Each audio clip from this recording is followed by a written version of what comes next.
ఈరోజు గుంటూరు రావడానికి 2 కారణాలు ఉన్నాయి. ఒకటి, ఈ సినిమా పేరు గుంటూరు కారం. రమణగాడు మీవాడు, మనందరి వాడు. సో అందుకని మీ అందరి మధ్యలోని ఫంక్షన్ చేయాలని ఆయన ఇక్కడికి చాలా షూటింగ్లో విపరీతంగా అలసిపోయిన తర్వాత కూడా వాంటెడ్గా గుంటూరు ప్రజలను కలవటానికి వచ్చారు. సో అందుకని మీరు కొంచెం డిసిప్లిన్ పాటిస్తారని, పోలీసు వారికి సహకరించాలని మనస్ఫూర్తిగా కోరుకుంటున్నాను. ఎందుకంటే వాళ్ళు చాలా అలసిపోతున్నారు పోలీసులందరూ. నేను చాలాసేపటి నుంచి చూస్తున్నాను. చాలా త్వరలో ముగించేద్దాం ఈ విషయాన్ని. రెండో విషయం, సూపర్ స్టార్ కృష్ణ గారు తెలుగు సినిమాలో విడదీయలేని ఒక అంతర్భాగం. అలాంటి ఒక గొప్ప మహానటుడు, మహామనిషి. ఆయనతోటి నేను నేరుగా పనిచేయలేకపోయాను, కానీ ఆయన పనిచేసిన సినిమాకి నేను ఒక రైటర్ దగ్గర, పోసాని మురళి గారి దగ్గర అసిస్టెంట్గా పనిచేశాను ఆయనకి. సో ఆయనతో డైరెక్ట్గా పరిచయం కలిగినటువంటి సందర్భాలు ఒకటి మాత్రమే.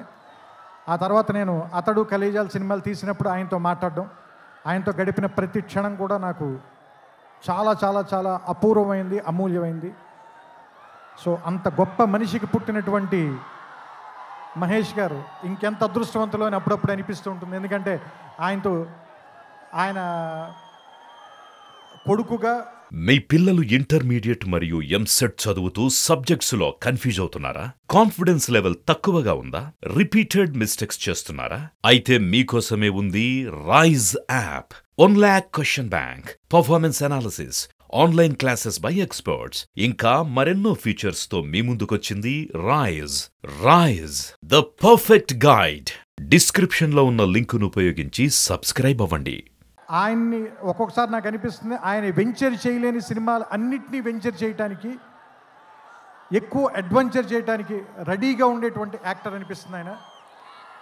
అండ్ ఒక సినిమాకి 100% పనిచేయాలంటే 200% పనిచేసే హీరో ఎవరైనా ఉన్నారంటే మహేష్ గారు. ఇది చెప్పడంలో మాత్రం తెలుగు ఇండస్ట్రీలో ఎవ్వరు కూడా వెనక్కి తిరిగి చూడరు, ఈ మాట చెప్పడానికి ఎవరు కూడా. అండ్ నేను అతడు పనిచేసినప్పుడు ఎలా ఉన్నారో, కలేజా పనిచేసినప్పుడు ఎలా ఉన్నారో, ఈరోజు కూడా అలాగే ఉన్నారు. అంటే 25 సంవత్సరాలని మీరు అంటున్నారు, కానీ నాకైతే ఒక 2-3 సంవత్సరాలు కానీ క్రితమే ఇంట్రడ్యూస్ అయినటువంటి హీరోలాగానే అనిపిస్తున్నారు. చూడ్డానికి అంత ఎంగగా ఉన్నారు, మనసులోనూ అంత ఎంగగా ఉన్నారు, పర్ఫార్మెన్స్లో కూడా అంత నూతనంగా, అంత యవ్వనంగానే ఉన్నారు. ఆయనకి మరిన్ని వసంతాలు ఉండాలని, ఆయన్ని కృష్ణ గారి తరఫున మీరందరూ ఆయన వెనకాల ఉండాలని, ఆయన ఆశీర్వదించాలని మనస్ఫూర్తిగా కోరుకుంటూ, జనవరి 12వ తారీఖున థియేటర్లో కలుద్దాం. ఈ సంక్రాంతిని చాలా గొప్పగా జరుపుకుందాం, ఆనందంగా జరుపుకుందాం, రమణ గారితో కలిసి జరుపుకుందాం. థ్యాంక్ యూ, నమస్కారం.